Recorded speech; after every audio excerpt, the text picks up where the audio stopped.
Hormaylar. Mana hozir 307 kilometrdan klient chaqirgan Yandexda keldim. Mana. Shu domdan chiqishlari kerak.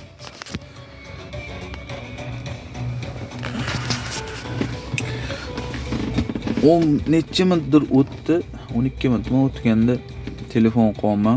Qarasam tushmayapti. Telefon qilsam, Yandex chaqiruvni bilsam, bitta opa olib, "Voy, uzr, ukajon. Men Yandex ishlatishni o'rganayotgandim.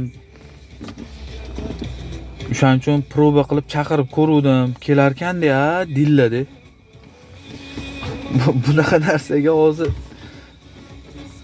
nima deyish kerak, nima qilish kerak? Gaz chiqadi, yo benzinda yurimiz. Yandexchilar bo'lsa tushunadi bu narsani. Yandexda ishlaydiganlar. Nima deyish kerak hozir shu joyda? Nima qilish kerak? Kulishimni ham, jahlim chiqishimni ham bilmayman-da. Yana nima deylar? Bo'pti, atmeni qo'rinsam, to'xtang o'rgatib turing, menga doddilar-da, atmeni qilishni ham-da. Ularga o'rgatdim ham atmeni qilishni. Nima qilish kerak endi? Bunaqalarga nima deyish kerak? Yandexchilar bu proba qilib yo chaqirib ko'rib kimnidir vaqtini olish yaxshi narsami yo yomon narsami? Nima deb o'ylaysizlar? Shuni yozib ketinglar.